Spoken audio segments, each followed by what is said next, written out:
you don't want to rush things. This system, you really start messing this system up when you try and rush it. Patience is key, and like everyone else has preached here, simplicity. So keep it simple, go slow, and kind of let the ecosystem build itself.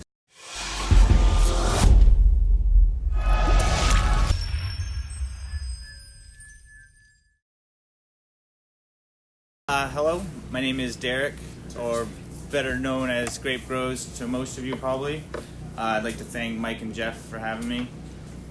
This isn't something I normally do. I don't generally public speak, but this is something that I truly believe in, and these methods and these people. It's something that needs to be shared more, and it's time we as natural farmers get louder than what the norm is of what we usually saw our parents growing with or using. So today I'm going to be going over one of my favorite soil recipes, some of my methods I use, and some physical tools as well.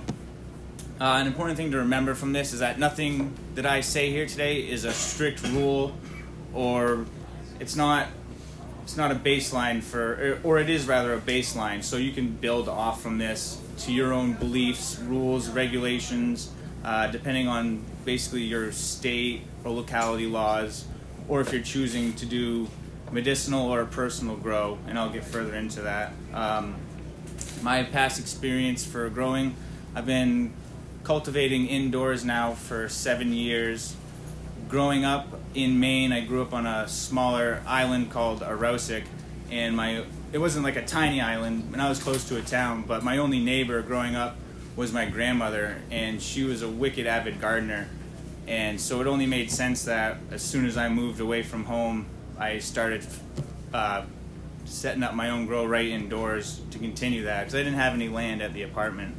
I started out like a lot of people generally probably do, with Fox Farm Ocean Forest nutrients, with Fox Farm bottled nutrients with it.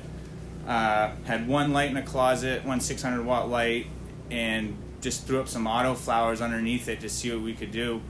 And ended up producing over a pound, got like 1.5 pounds underneath that one light, and started to really fall in love with indoor cultivation from there, and expanded from there to a second room. And at the time, the apartment I was living in was tiny, so I had to convince my roommate then to give up his room basically. So he agreed to doing it, and when he walked into his room, the only thing he had was everything he owned at the foot of his bed, and Panda Wrap to the left of his bed. So every night that he slept, he was cuddled up next to Panda Wrap. But we made it happen, and we had extension cords going all throughout that apartment everywhere. And it's a miracle the place didn't burn down. While we lived there for about 1.5 years. And during that 1.5 years, there was at least 3 fires that leveled other apartment buildings in the complex due to old and bad wiring. So how our 700 light build never made that happen, I'm not sure, but we made it out of there without ever having any incidents. So as I was looking to leave the apartment, I was looking to purchase my first home, and that's when I figured I'd get a little bit more serious with what I was doing and started looking into actual soil building methods. Of course, like everyone, I stumbled upon Subcool Super Soil recipe first, and when I moved into my home, that's what I decided I would start doing. So I outfitted basically my entire basement and started building super soils, and from there I realized that wasn't very regenerative or sustainable for the planet or my wallet, really. I mean, I found out I was actually spending more money. It was extremely successful, the flower was great, but spending money on building a soil and then bottled nutrients on top of that just became more and more expensive. So beyond that soil building, that's when I discovered a much more regenerative purpose and way, and that's when I just stumbled upon Dragonfly Earth Medicine, Josh and Kelly. I started looking into some of their amendments and products they're using, and that's when I truly realized that plant and human health go hand in hand, and it totally flipped my thoughts on life, really. Gardening, ingestion of food, everything we do with ourselves, it correlates so much with plant life that it's bizarre how separated we are from it. And after discovering Josh and Kelly, I stumbled upon Mountain Organics, who was known as Blue Jay at the time, on some forums, and Clackamas Klutz, and from there stopped doing super soils and started building no-till pots and just went headfirst into it. And that's basically most of my background. So if you have a folder in front of you, I put a copy of my book in there. It's like a little booklet. So my brother helped me design this book. He's a graphic designer, and he actually created the font that's in this book. It's a custom Grapegrows font. These are all pictures from my garden, and my uncle prints it. So it's a little family thing we got going on here with this one. So first thing off, this is a soil recipe I would generally use more so for a personal garden. So probably anything under 1,000 square feet, I would recommend this particular ratio, because just as Jeremy from Build a Soil mentioned, as you get into bigger production, the ratios of 1:1:1 start to alter. So I was most recently working in a 5,000 square foot facility where we had 48 8x4 living soil beds and 12 4x4 soil beds. So we had 60 beds total. And our compost ratio for those beds was probably around 15 to 20% on our final mix, not 33% like you'd see here. But like I said, this is a great base to start off of and start experimenting with yourself. And I've had huge success with this. So the first ingredient obviously is high quality compost. Definitely the most important thing to add here is to make sure you're getting a safe compost source, and always test it. And even if you're getting it from a company, don't go off of what their soil analysis they hand you is.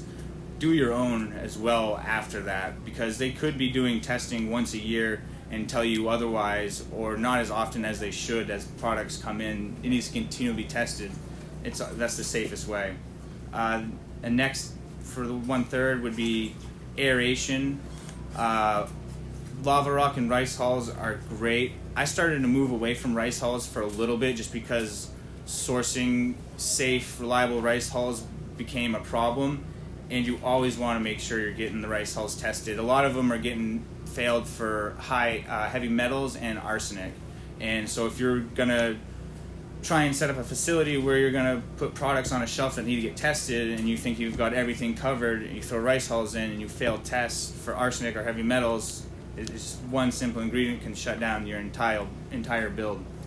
The remaining mix would be sphagnum peat moss. I always recommend to find some peat moss that is the least shredded as possible, so you can retain as much moisture. The more shredded it gets, the less efficacy you get out of it from retaining moisture.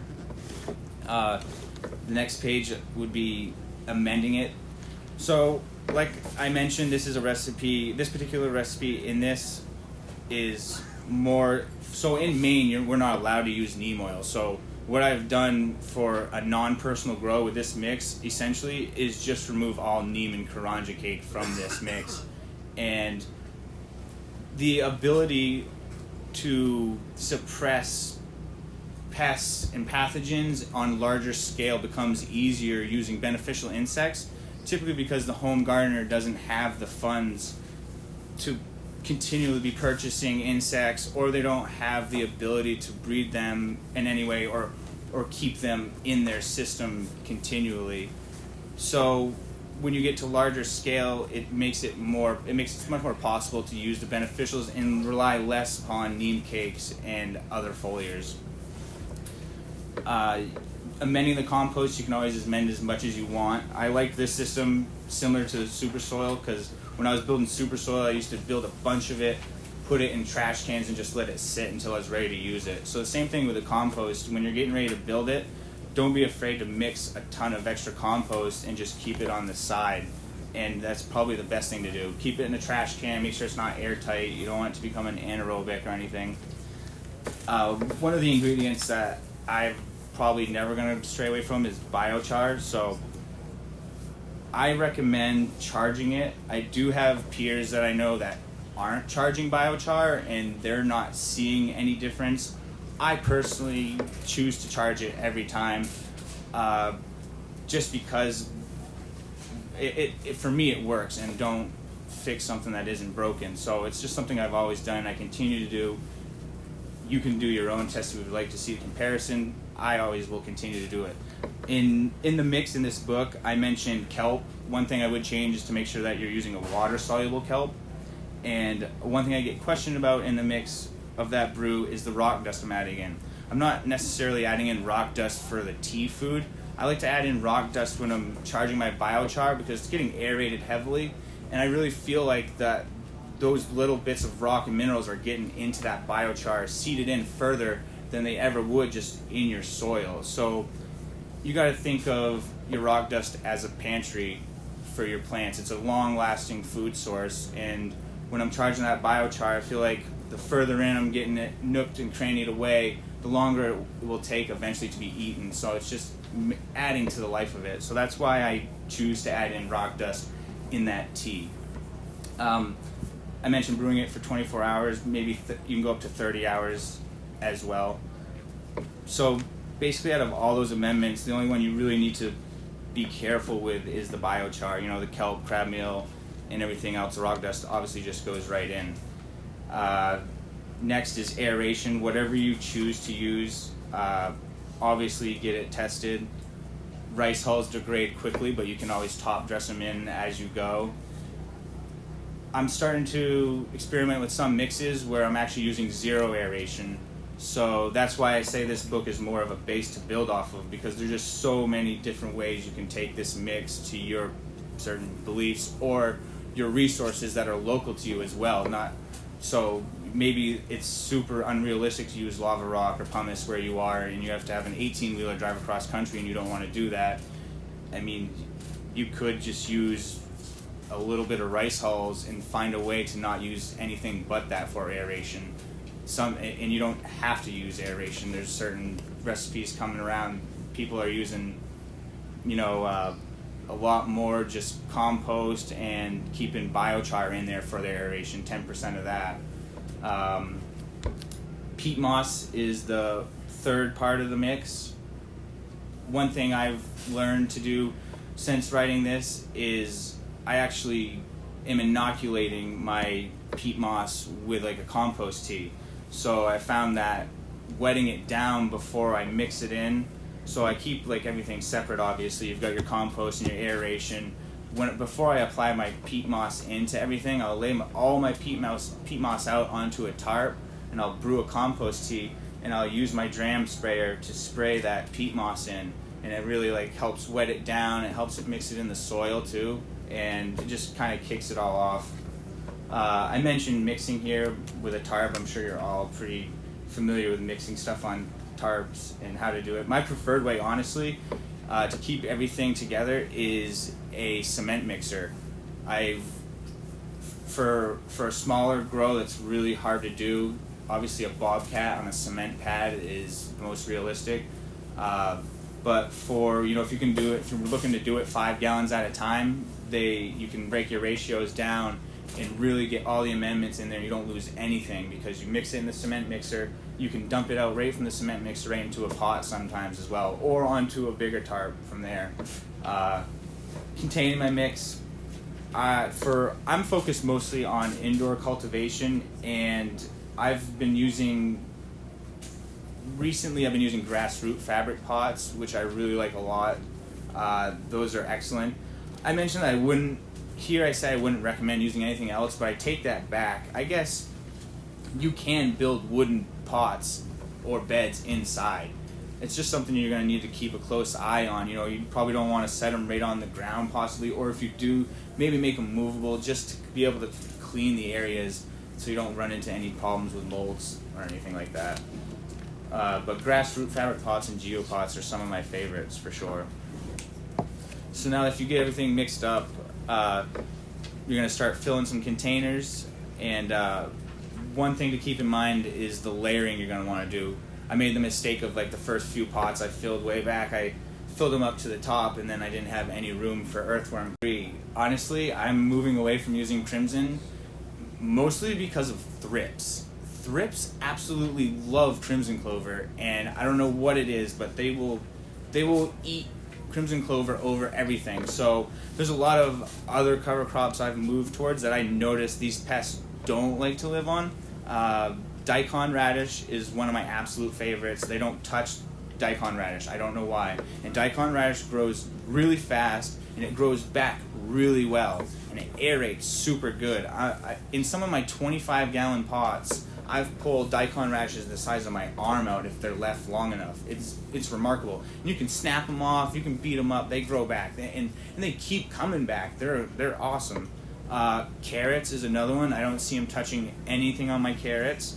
Fennel, mint, buckwheat. They don't. I find that these ones stick around really well and aren't beat up by any pest pressure that I'm seeing.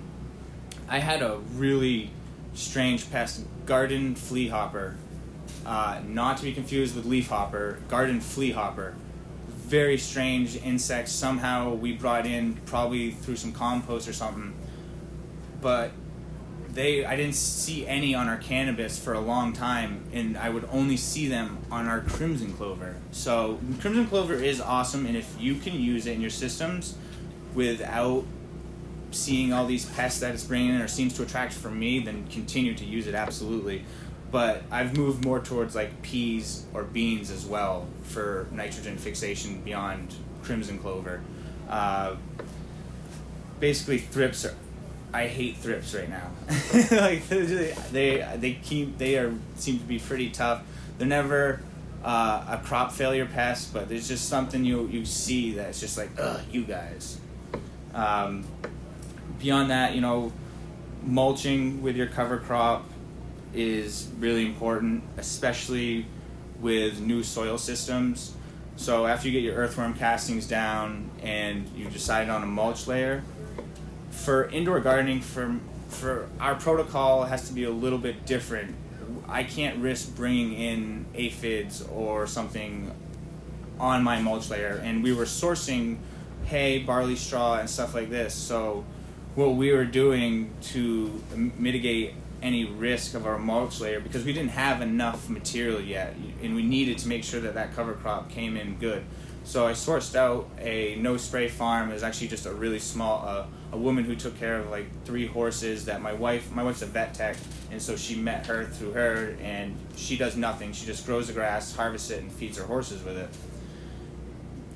What we did to mitigate the risks is we took a tarp, we laid it out, we took Dr. Bronner soap in a tote, and we hand washed all of the bales of hay. So we ripped apart the bales of hay and we dunked them in the Dr. Bronner soap, and we washed them, and we laid them out in one of our flower rooms on tarps. And so after we did that with all of our bales of hay, we also brought the room up to 130 degrees for 4 hours.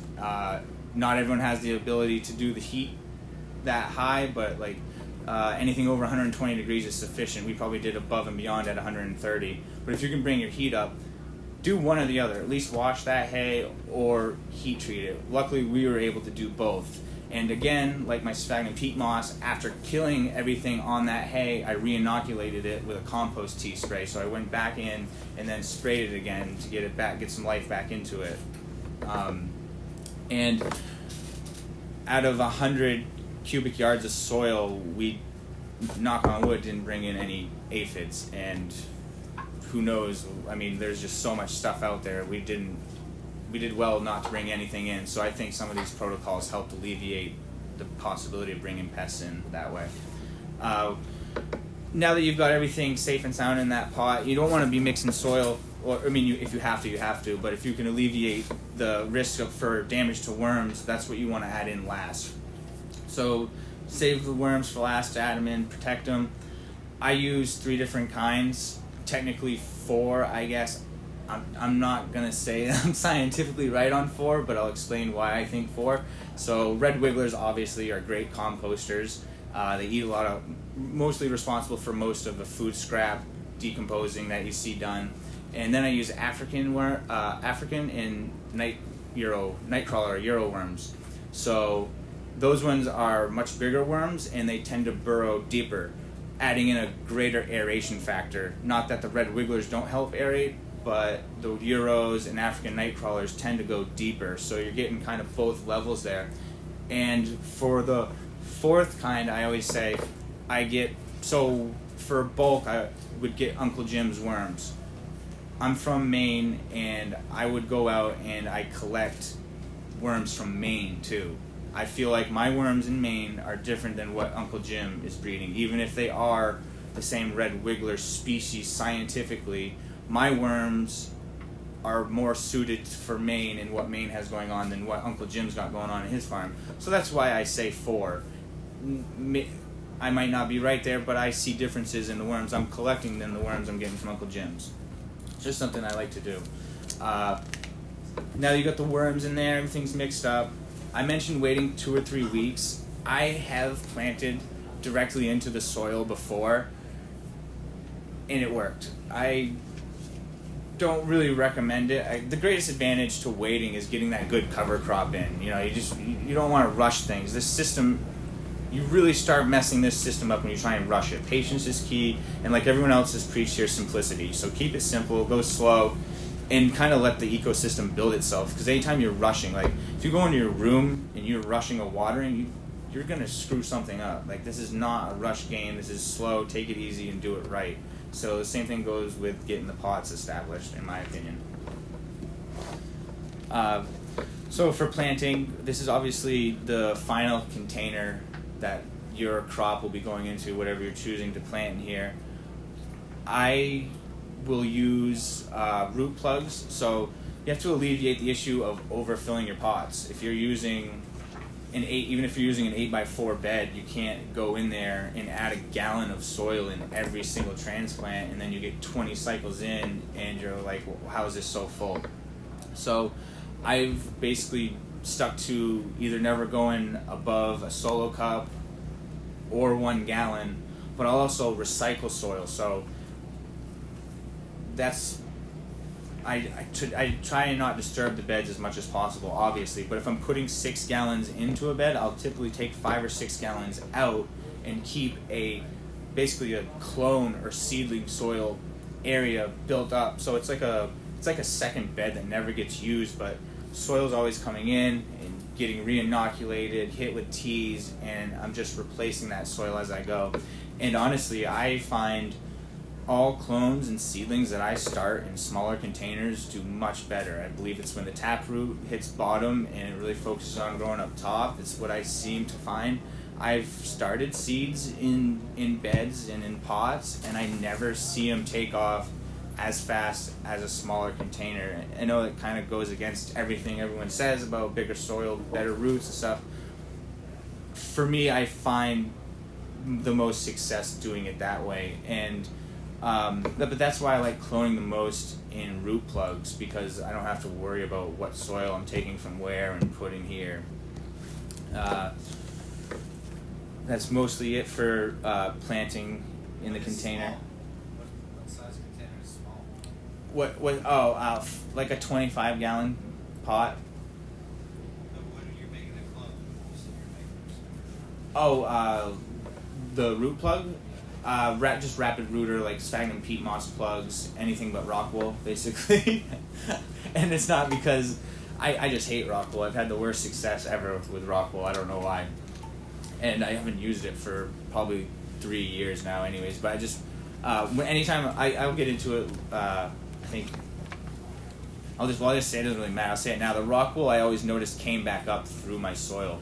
Whereas if I used the rapid rooters, they would decompose into my soil. The rock wool cubes never decomposed, and I would over time, so I'd keep planting. You get to the 5th, 6th cycle, I'd get down in, and it's like, oh, there's a rock wool plug. That's weird, and I only used them for a short amount of time, but they never went away. Whereas the rapid rooters, I never saw them again. Harvesting is very simple. The only difference is, we don't take out the root ball in the living soil system. I'm sure you're all familiar with that. And the fact that anything that we're not consuming is returned back to the pot that it came from. So just chopping it off 2 or 3 inches above the soil line, and anything that's not used medicinally or anything is just returned back to somewhere in your system, whether it be the next compost for top dressings later, or where that plant came from. And I'll get into the Sun Joe chipper, like what I use indoor to help me break down my stalks and stems instead of just using scissors. Re-amending, very important to do in between cycles. as time goes on, you can start reducing how much you're re-amending. You get into eventually everyone's soil ends up being the same thing over so many cycles. So whether you're starting with a bunch of greens or whatnot, it all comes down to great compost in the end. Like earthworm castings, I start out with the 2-inch layers, with the new pots, but over time I really just stop adding earthworm castings because it basically turns into a big pot of earthworm castings. It takes a long time, but it essentially will be. And obviously, re-amending diversity is key. There's really not one green you'd ever want to use. Mixing it up definitely helps the diversity in feeding the worms in a different way as well. For IPM, so like I said, this can be set up for like the small grow or large scale. For large scale, I've started to lean more towards beneficials, like I mentioned, and less on any kind of sprays. What I'm mostly spraying now, if I am spraying, is just aloe, Agisil, and full power. And anything beyond that is maybe natural mystic from Dragonfly I'll throw in at least once a month. And at the home I'll still use neem and karanja, but not on anything that is commercial scale for patients. So that's why I've been relying more on natural mystic. Is safe to use for patients in Maine, and not swaying anywhere from that. I'll add in aloe as well sometimes, but like everyone has preached here, simplicity is key. And I'll get further into my IPM, some of my IPM. So like an example for the IPM here would be here in the book it's neem with Retha and aloe. A simple change up for that would literally be just to do natural mystic instead of the neem or karanja. And for applying it, I'll speak on it more later, but the Dram BP4 for indoor gardening is really good. It's a battery operated system. So watering, this is definitely an area where you can kind of do your own tests, and it's never a regimen. I kind of dance around what I'm using and just switch it up. I water, when I'm hand watering, I typically water every 2 to 3 days. In the facility, we ended up setting up all blue mats on all of our beds. So we had the carrots and the tape. And I love the blue mats for the time savings ability for sure, but I'm definitely in love with hand watering above anything. And it's just really tough because hand watering is truly like an intuition thing, and the blue mats can alleviate the worry of like when you're traveling to Michigan and who's going to water the plants, and it does help there. And it definitely, I think, reduces water usage compared to hand watering. A great way to find out what your blue mat systems are calling for and finding out if you're actually doing that is you can place a T on one side just before the carrot there, and it'll let you know how much. So you have it where it's the drip, and then there's a section you can literally put a T there, so the water that your bed is calling for, you just put a T in with a bucket there, and the bucket will fill up too and let you know how much water you're putting in each bed every day. So you can get an idea of what you maybe should be hand watering over that 3 days, because you learn what that bed's calling for. Some of these watering methods you guys are obviously very familiar with. Malted barley I don't use as much anymore. That's also one that people are having trouble finding safe source of. So if you use malted barley, which I used to love using, make sure that you're testing that and that that's a safe source. And that was something that I was just sourcing from a local brew store, but absolutely get it tested. I've moved more towards just using raw tea brews, like actual seed sprouted teas. So instead of having someone give me the malted barley, I'm just doing like corn and alfalfa and staying away from possibly tainted malted barley. Not that all malted barley is tainted, but it's one that, like rice hulls, is one to really look out for. Let's see. Watering combinations. I'm simply like compost teas or something that I'm really mostly relying on, and it's really simple. If you want to write down like one of my favorites, per 5 gallons, I'm doing a 1/4 cup of compost, a 1/4 ounce of molasses, and 10 to 30 milliliters per gallon of full power.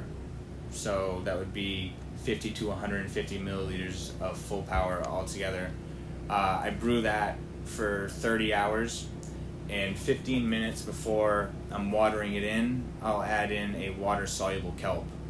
And make sure it's a water-soluble kelp. There's a huge difference. It's not like you're either adding in a slow source digestion or a quick source.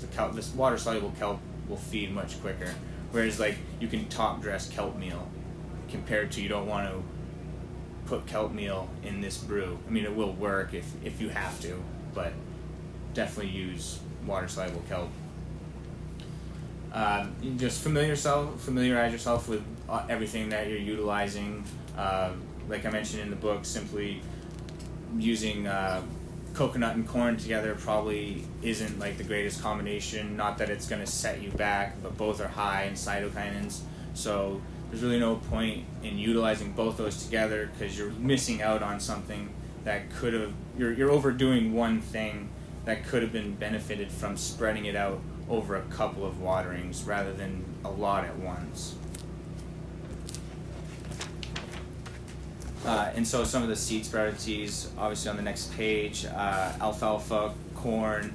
Like I said, I kind of stay away from barley now, but the list of seeds to do is never ending.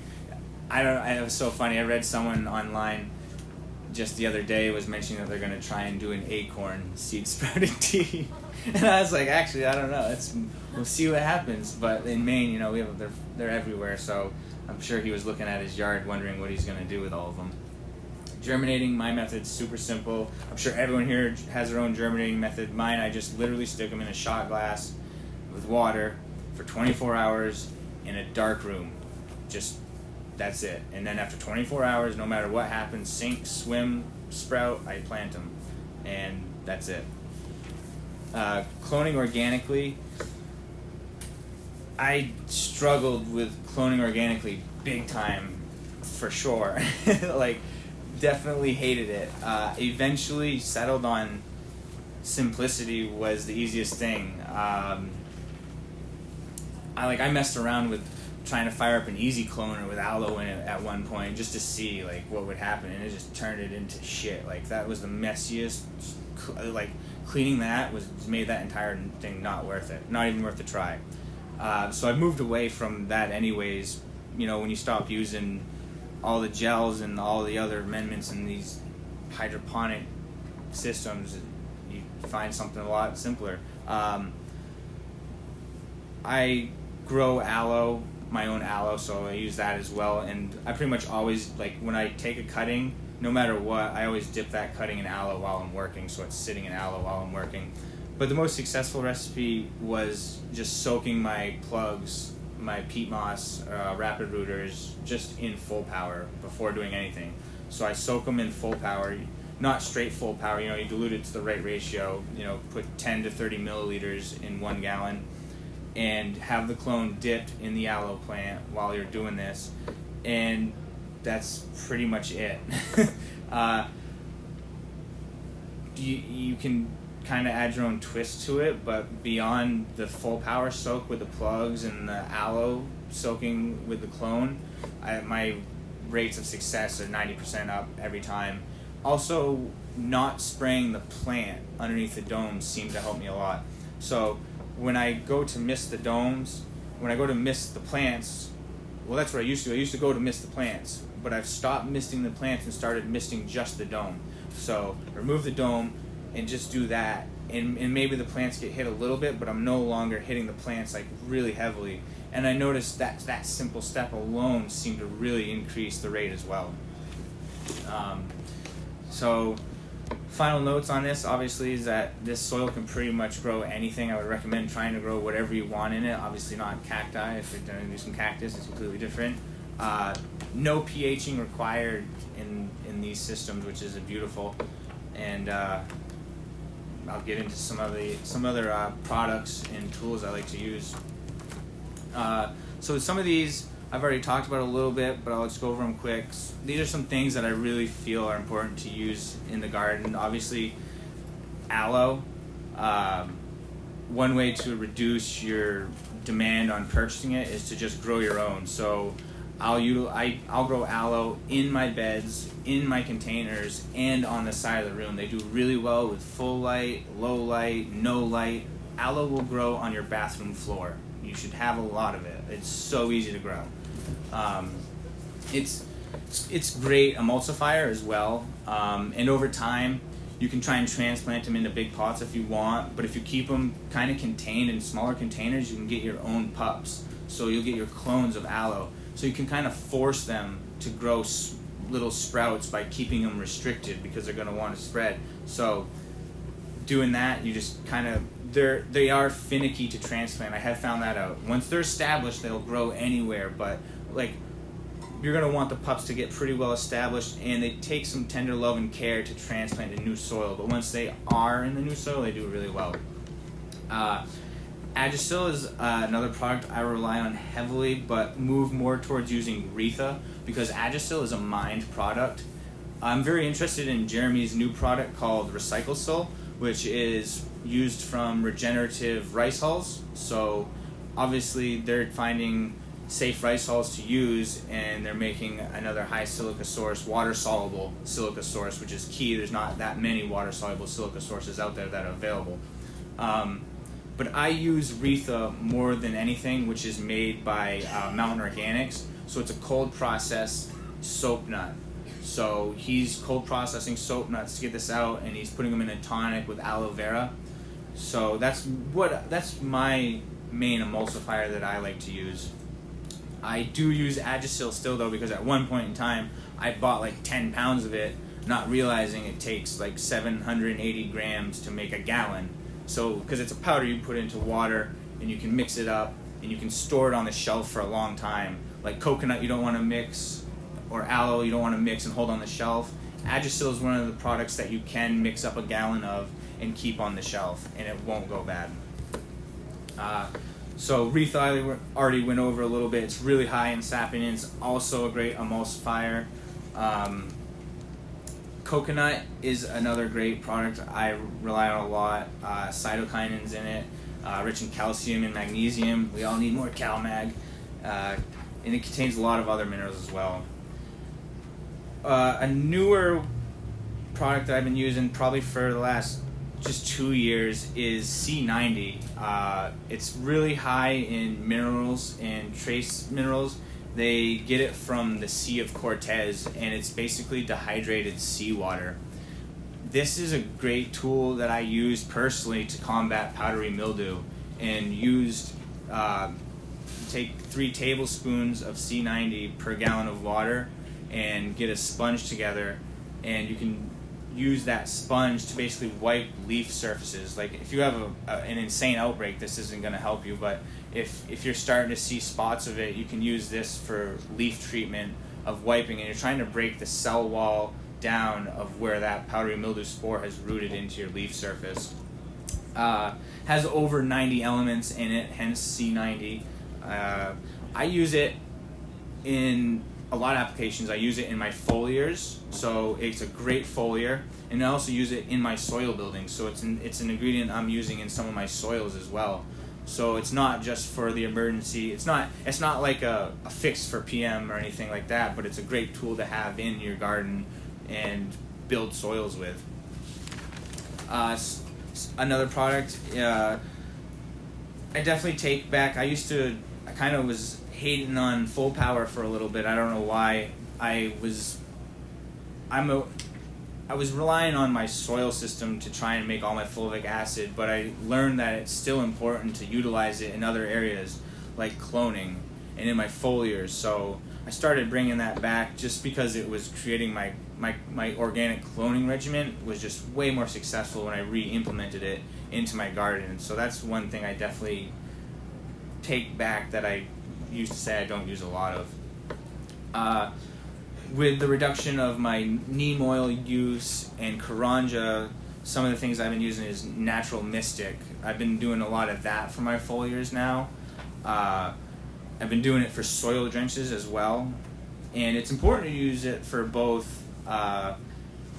One of the great things I was using natural mystic has a lot of the bacillus and trichoderma in it, and these products will help stimulate your plant's autoimmune system. So in particular, trichoderma harzanium, which is in a lot of Dragonfly's products, is a bacteria that has been proven by, I think it was Ohio State University did a study, and they saw a 75 to 90% reduction rate in powdery mildew on the plants that had been treated with the trichoderma.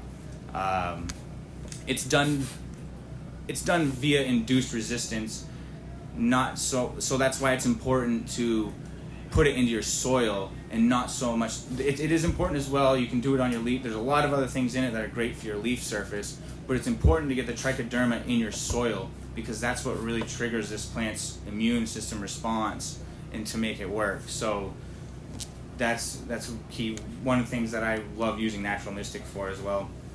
Another key stone in the garden that I like to rely on is fish hydrolysate. So I'm lucky in Maine, we have a ton of fish and fishermen and lobstermen, so I have a great local source for it. It's like $15, $10 a gallon or something, but it's awesome. But if you can't find it, Organic Gem is another product that's pretty large scale and available. And another option, obviously, is to make your own. It's not very hard to look at the videos, and if you can access clean fish yourself or any fish that you feel that you can utilize, just get that and make your own. Great for foliars and soil drenching, and the hydrolysate is superior to the fish emulsions. So there's like fish emulsion and there's a bunch of fish products, but you're going to want to get fish hydrolysate. It's one of the few products that doesn't have heat applied to it. It's the cold process, so it keeps a lot of the oils in, whereas emulsions, they remove a lot of the oils and stuff that you're going to want to use. And another thing that I've started using in the past year is fish tank water, oddly enough. So I have a 60-gallon fish tank at my house, and it requires water changes every week or two, pretty big tank, and I was pouring all that water down my drain. And cleaning it, taking 30 gallons out of that tank every week is a lot of water, and people actually sell their fish tank water. So I've been closing the loop on my fish tank by taking the water from that and giving it to my garden. And it's just, I can't say I've noticed a huge jump in difference. The plants are already really healthy, but I do notice the plants respond well. They're perky the next morning. I do see benefits from it, absolutely. I learned that from Potent Ponics. His Instagram is Potent Ponics. His name is Steve Reisner. He does aquaponics and basically farming with fish. It's really cool. But that's something I picked up from him. And then obviously some honorable mentions would be seed sprouted teas and compost teas. I'm going to get into some tools that I like to use. Being focused mostly on indoor gardening, it sucks being hooked up to like power cords and stuff because I had an atomizer that had to be plugged into the wall. So for foliars, I've been using a DRAM, DRAMM BP4. It's a battery operated sprayer.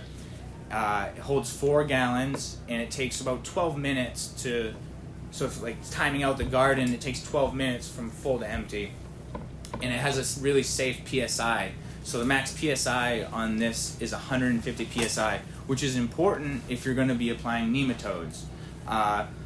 The Ohio State University did a study on nematodes, and they did a range of tests as far as which species can handle what PSIs, and most of them couldn't handle anything above 290 PSI.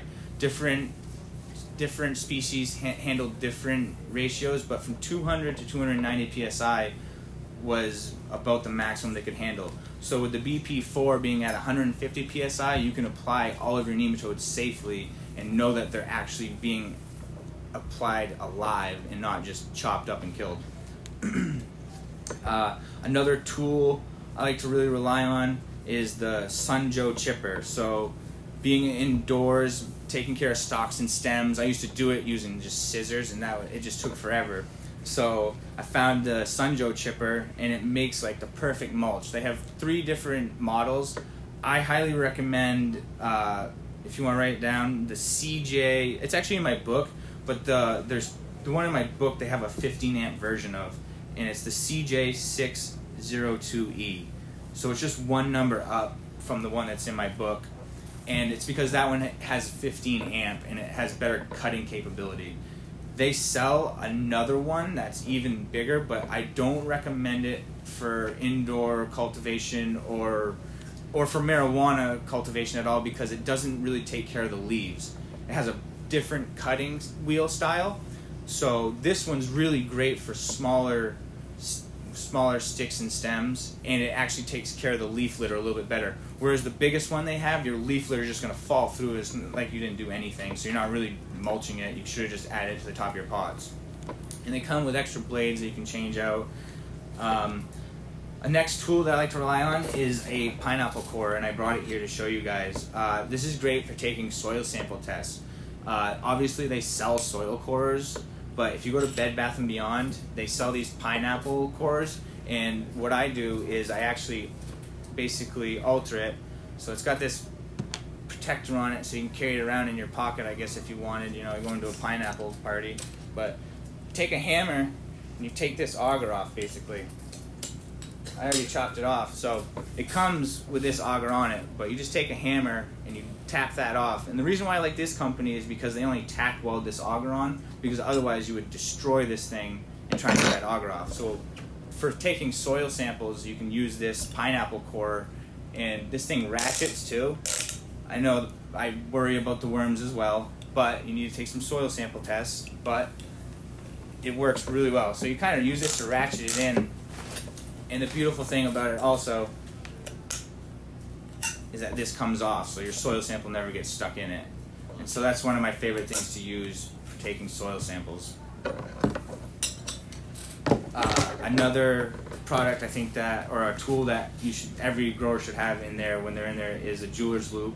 I prefer this style, 60x up. And you should really carry this on you every time you're in the garden, because you don't want to have to, if you see a problem in a room, you don't want to have to run out of that room that potentially now has a problem, and then you're looking for a jeweler's loop in your spot. And I prefer this kind as well, also because you can look at the plants without having to take plant tissue off, and it has like a light here. So like a lot of them, the stand-up ones, you have to remove the leaf material, take the leaf material out of the room, possibly contaminate other rooms as you're taking a possible problem out. So these are the best thing to have on hand, and you're disturbing the plant as little as possible as well, and reducing how much material and possibly contaminated material you're taking out from room to room. So jeweler's loops are absolutely crucial. You should always carry it with you. I'm going to get into some of my beneficials that I like to use. So in that little book there's a 6-page pamphlet of some of my favorite beneficials. Because I'm relying less on sprays now than ever before, I've been using beneficials a lot more.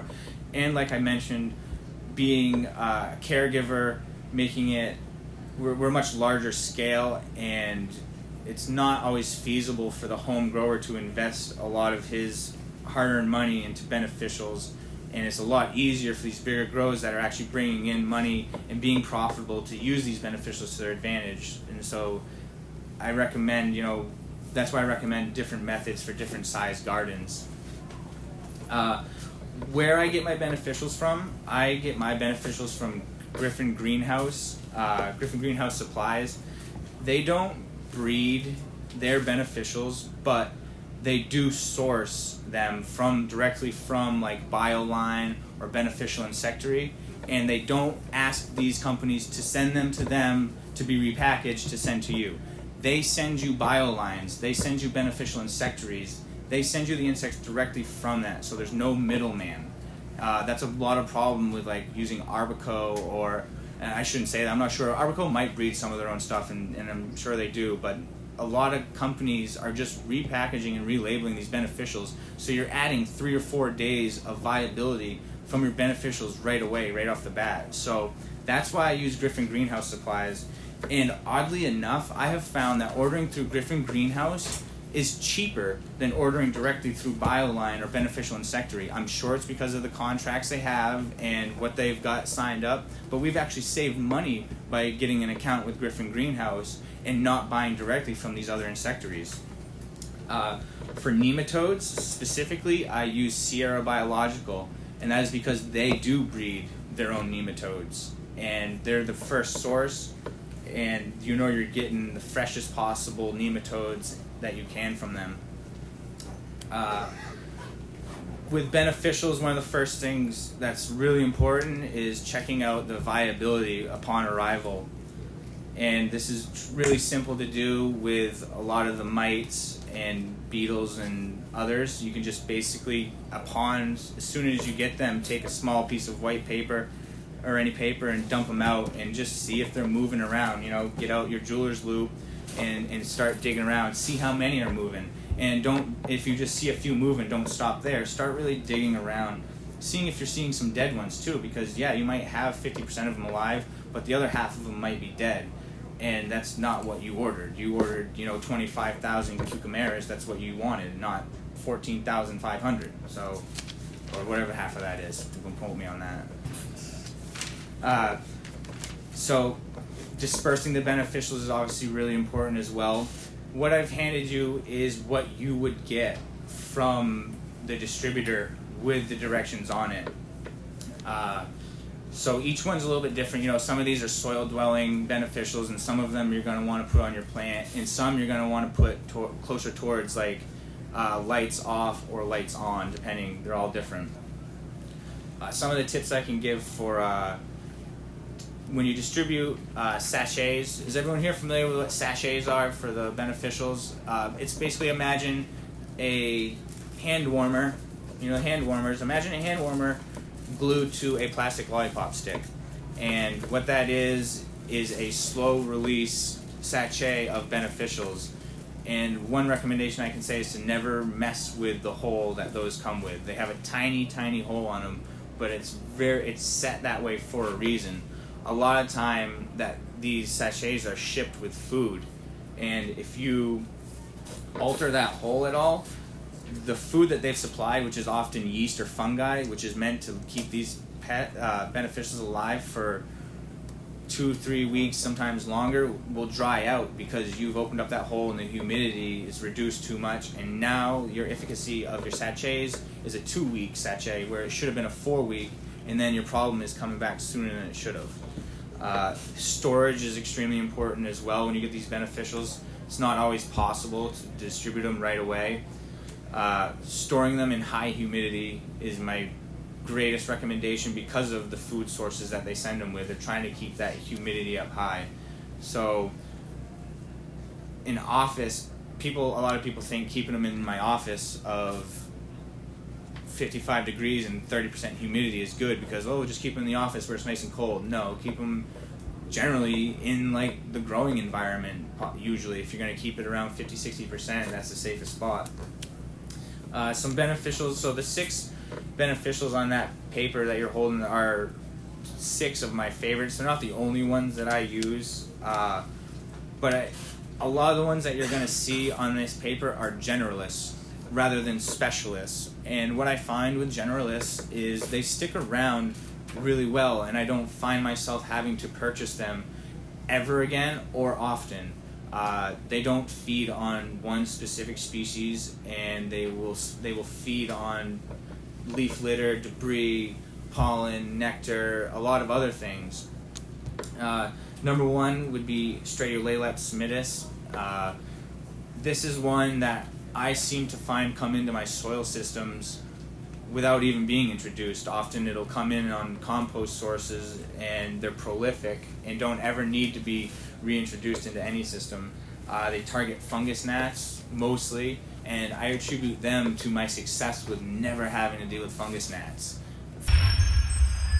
Something that needs to be shared more, and it's time we as natural farmers get loud.